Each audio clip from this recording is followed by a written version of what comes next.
ওম নমো ভগবতে বাসুদেবায়। শ্রীমদ্ ভাগবত গীতা বিষাদ যোগ শ্লোক নম্বর 40।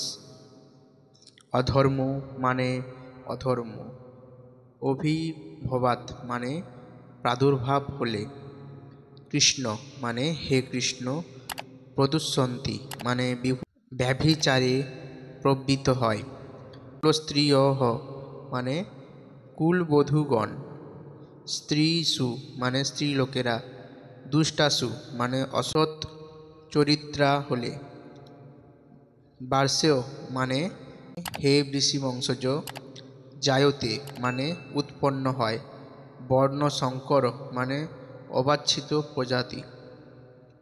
অনুবাদ: হে কৃষ্ণ, কুল অধর্মের দ্বারা অভিভূত হলে কুলবধূগণ ব্যভিচারে প্রবৃত্ত হয়, এবং হে বার্ষ্যেয়, কুলস্ত্রীগণ অসৎ চরিত্রা হলে অবাঞ্ছিত প্রজাতি উৎপন্ন হয়।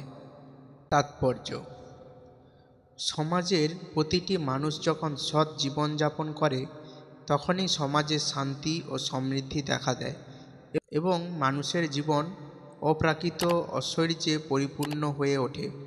বর্ণাশ্রমে প্রথার মুখ্য উদ্দেশ্য ছিল সমাজ ব্যবস্থাকে এমনভাবে গড়ে তোলা যার ফলে সমাজের মানুষেরা সৎ জীবনযাপন করে সর্বতোভাবে পারমার্থিক উন্নতি লাভ করতে পারে।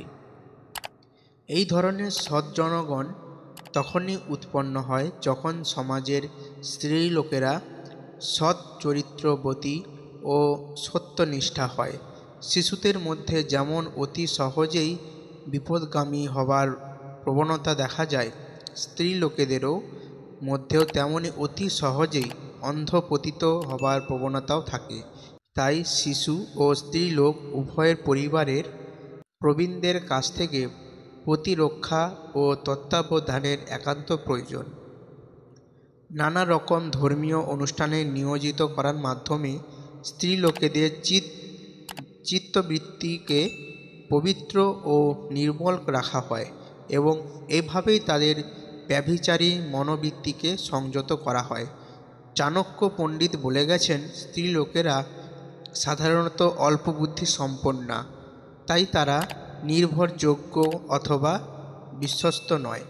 সেই জন্য তাদের পূজার্চনা আদি গৃহস্থলীর নানা রকম ধর্মানুষ্ঠানে সব সময় নিয়োজিত রাখতে হয় এবং তার ফলে ধর্মে মতি হয় এবং চরিত্র নির্মল হয়। তারা তখন চরিত্রবান ধর্মপরায়ণ সন্তানের জন্ম দেয়, যারা হয় বর্ণাশ্রম ধর্ম পালন করার উপযুক্ত। বর্ণাশ্রম ধর্ম পালন না করলে স্বভাবত স্ত্রীলোকেরা অবাধে পুরুষদের সঙ্গে মেলামেশা করতে শুরু করে এবং তাদের ব্যভিচারের ফলে সমাজের অবাঞ্ছিত সন্তান সন্ততির জন্ম হয়। দায়িত্বজ্ঞান শূন্য লোকেদের পৃষ্ঠপোষকতায় যখন সমাজে ব্যভিচার প্রকট হয়ে ওঠে এবং অবাঞ্ছিত মানুষের সমাজ ছেয়ে যায়, তখন মহামারী ও যুদ্ধ দেখা দিয়ে মানব সমাজকে ধ্বংসসমুখ করে তোলে। শ্লোক নম্বর 41।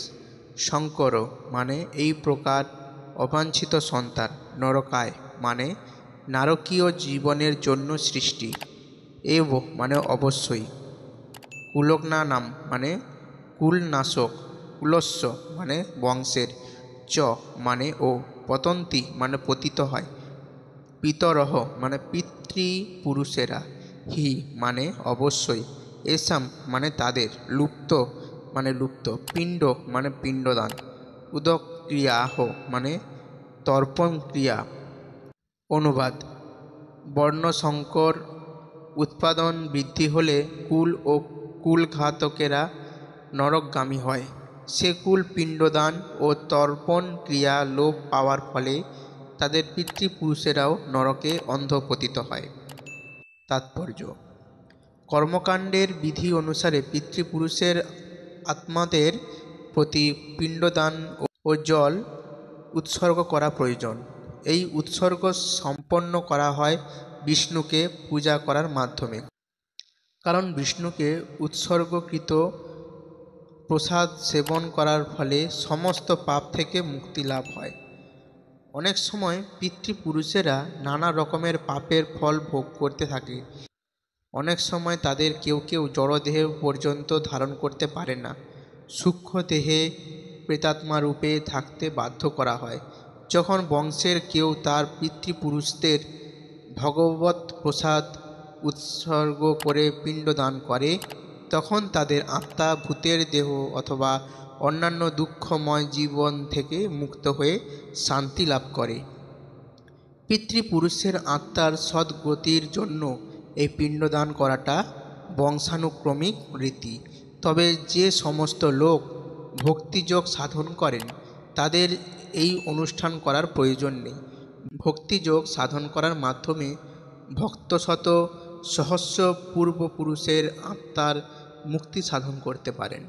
শ্রীমদ্ ভাগবতে বলা হয়েছে, যিনি সব রকম কর্তব্য পরিত্যাগ করে মুক্তি দানকারী মুকুন্দের চরণ কমলে শরণ নিয়েছেন এবং ঐকান্তিকভাবে গ্রন্থটি গ্রহণ করেছেন, তার আর দেবদেবী, মুনি ঋষি, পরিবার পরিজন, মানব সমাজ ও পিতৃপুরুষের প্রতি কোনো কর্তব্য থাকে না।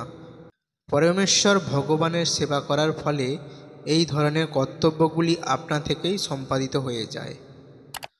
শ্লোক নাম্বার 42।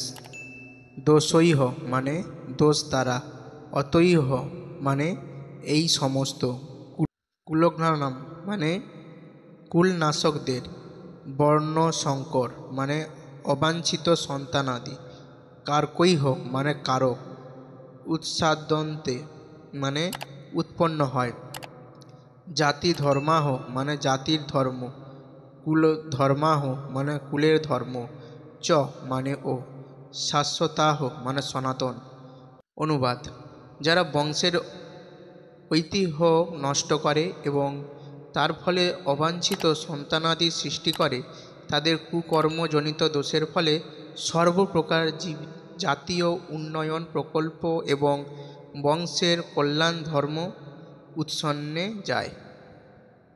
তাৎপর্য: সনাতন ধর্ম বা বর্ণাশ্রম ধর্মের মাধ্যমে সমাজ ব্যবস্থায় যে 4টি বর্ণের উদ্ভব হয়েছে তার মূল উদ্দেশ্য হচ্ছে মানুষ যাতে তাদের জীবনের চরম লক্ষ্য মুক্তি লাভে সক্ষম হয়। তাই সমাজে দায়িত্ব জ্ঞান শূন্য নেতাদের পরিচালনায় যদি সনাতন ধর্মের যথাযথ আচরণ না করা হয় তবে সমাজে বিশৃঙ্খলা দেখা দেয় এবং ক্রমে ক্রমে মানুষ তাদের জীবনের চরম লক্ষ্য বিষ্ণুকে ভুলে যায়।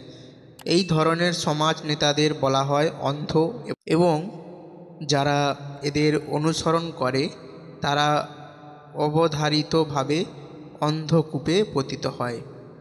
ওম নমো ভগবতে বাসুদেবায়। যদি শ্রীমদ্ ভাগবত গীতা তোমাদের শুনতে ভালো লাগে আর যারা এই ভিডিওতে নতুন এসেছো তাদের কাছে একটি অনুরোধ, ভিডিওটি সাবস্ক্রাইব করে দিয়ে আমাদের পাশে থেকো। সকলে সুস্থ থেকো, ভালো থেকো। জয় শ্রীকৃষ্ণ। রাধে রাধে।